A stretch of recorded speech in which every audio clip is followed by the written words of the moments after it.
Assalamualaikum warahmatullahi wabarakatuh.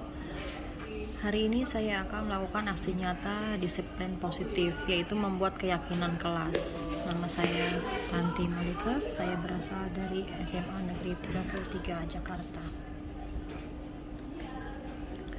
Membuat keyakinan kelas bersama murid saya dibuat dengan menggunakan sumber daya yang ada di sekitar saya, baik secara daring maupun luring. Ketika membuat keyakinan kelas, apakah di sini melibatkan saat berdiskusi keyakinan kelas, terus menjelaskan fungsi dan kegunaan keyakinan kelas, sehingga saya memahaminya, terus sering mendiskusikan dirimu tentang keyakinan kelas.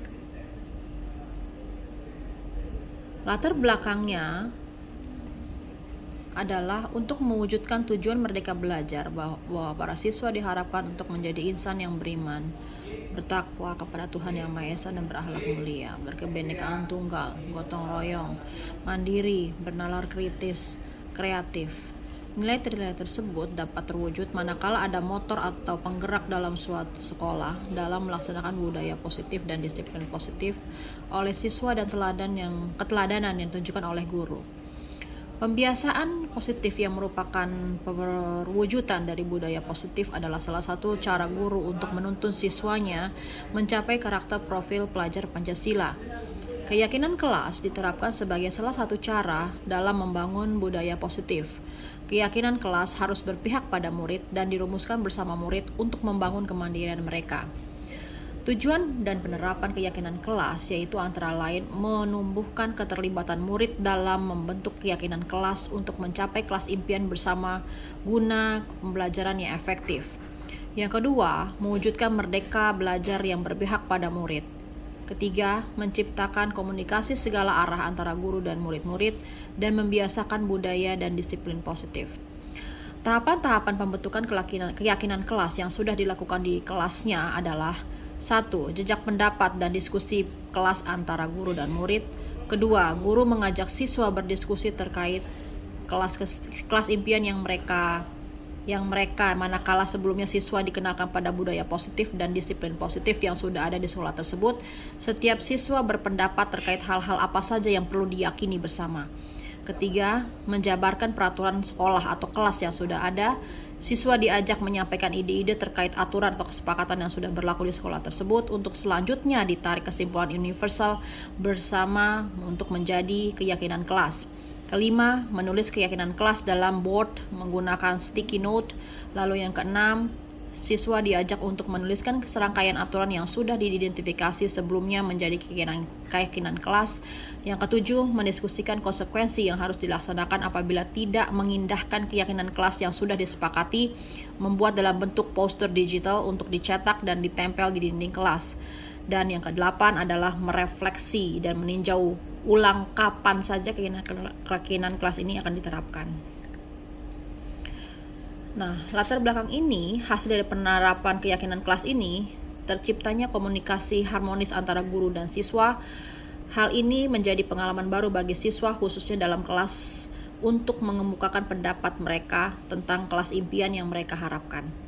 Kedua, terlihat dan terasa motivasi belajar siswa meningkat setelah mereka diajak berdiskusi terkait hal-hal positif untuk membangun budaya dan disiplin positif.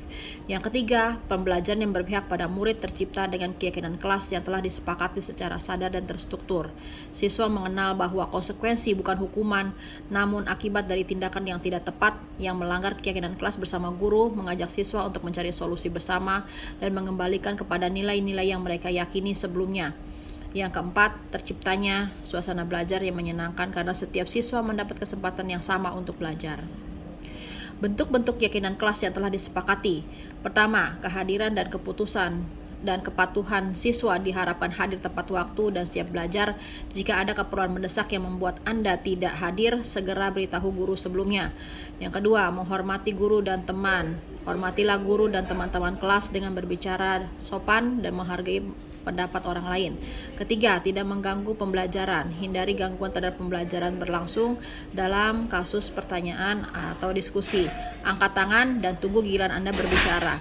Yang keempat, bertanggung jawab terhadap Tugas dan pembelajaran. Lakukan tugas dengan tepat waktu dan usahakan untuk memberikan hasil yang terbaik. Yang kelima, menjaga kebersihan dan kerapihan. Jaga kebersihan dan kerapihan lingkungan kelas dengan membuang sampah pada tempatnya dan merapikan meja dan kursi. Keenam, tidak menggunakan gadget selama jam pelajaran. Matikan atau simpan gadget Anda untuk menghindari gangguan. Yang ketujuh, menghargai hak milik orang lain. Jangan mengambil barang milik orang lain tanpa izin dan selalu kembalikan barang yang dipinjamkan dengan baik. Sanksi dan konsekuensi jika ada siswa yang melanggar kesepakatan kelas. Pertama, peringatan lisan. Siswa akan diberikan peringatan lisan oleh guru. Yang kedua, peringatan tertulis jika berperilaku negatif terus berlanjut. Siswa akan menerima peringatan tertulis yang disampaikan kepada orang tua. Lalu, yang ketiga, pembicaraan dengan orang tua jika perilaku tidak baik. Setelah peringatan tertulis, guru akan mengadakan pertemuan dengan orang tua. Tugas kami sebagai murid adalah belajar, mencoba, menghasilkan yang terbaik, bertanya jika tidak paham, mengikuti peraturan, menjalankan kegiatan kelas dengan mendengarkan, memeriksa tugas kembali untuk sanksi. Lalu ini adalah umpan balik. Terima kasih. Pagi anak-anak. Pagi. Kita sudah menyepakati keyakinan kelas yang kita sudah buat. Betul nggak? Betul. Coba yang pertama Akbar, tadi kita keyakinan kelas yang udah kita sepakati apa aja? Yang pertama apa? Yang pertama datang kelas tepat waktu, men. Oke. Tempat waktu. Udah. Kota. Yang kedua apa? Keyakinan kelas kita yang Hormatilah kedua. guru dan teman-temanmu. Hormatilah pendapat orang lain. Oke. Yang ketiga. Tidak mengganggu pembelajaran saat berdiskusi dan Oke. sebaiknya angkat tangan. Angkat tangan kalau mau menanyakan sesuatu. Iya, sesuatu. Ya. Lanjut Pak. Yang keempat, mengerjakan tugas tepat waktu dan usahakan hasilnya yang terbaik. Nah, itu diingat ya Najibah ya. Mengerjakan tugas tepat waktu. Ya. Yang kelima, menjaga kebersihan kelas dengan cara membuang sampah pada tempatnya. Iya, harus menjaga kebersihan kelas. Keyakinan kita yang ke kemudian yang keenam. Menggunakan gadget sesuai dengan keperluan. Jika tidak diperlukan, simpan gadget dan taruh di tempat yang aman. Oke, bagus, sepakat?